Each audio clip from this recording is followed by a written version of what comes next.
बीड जिल्ह्यातल्या शिरूर कासार इथल्या आदिवासी पारधी समाजाच्या वस्तीवर वन विभागाच्या अधिकाऱ्यांनी केलेल्या कारवाईच्या पार्श्वभूमीवर आज महाराष्ट्र राज्य अनुसूचित जाती जमाती आयोगाचे उपाध्यक्ष आणि सचिव धर्मपाल मेश्राम यांनी घटनास्थळाला भेट देत पाहणी केली। या ठिकाणी वन विभागाच्या अधिकाऱ्यांनी केलेली कारवाई आक्षेपार्ह आहे असं निदर्शनाला आलं असून या कारवाईची अनुसूचित जाती जमाती आयोग चौकशी करेल अशी माहिती धर्मपाल मेश्राम यांनी आष्टी इथल्या जामगाव इथे पत्रकारांशी बोलताना दिली।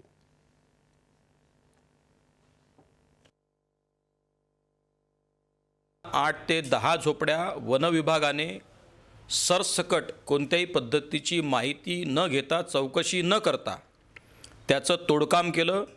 जवळपास 40 जणांचा जो स्टाफ आहे तो डिप्लॉय करून त्या पद्धतीनं ही अतिरेकी आणि अशा पद्धतीची कार्यवाही केलेली आहे अशा पद्धतीची तक्रार मला प्राप्त झाली होती।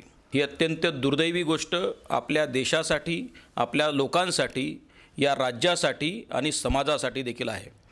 अशा पद्धतीची कार्यवाही करताना प्रशासनाने शासनाचे जे काही दिशानिर्देश आहेत त्याचं पुरेपूर पालन केलं पाहिजे। या आदिवासी पारधी समाजाला समाजाच्या मुख्यधारेत आणण्यासाठी म्हणूनही शासनाच्या वतीने ज्या विविध योजना आहेत त्या योजनांचा लाभ त्यांना द्यावा अशाही पद्धतीचे निर्देश मी आजच्या बैठकीत दिलेले आहेत।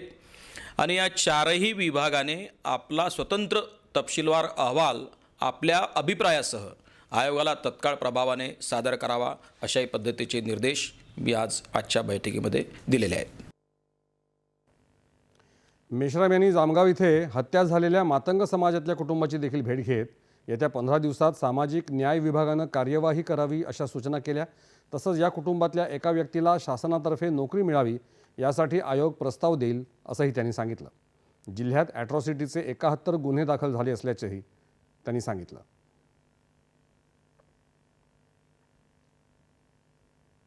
कांद्यावरचं निर्यात शुल्क हटवण्याच्या निर्णयाचं नाशिकमधल्या शेतकऱ्यांनी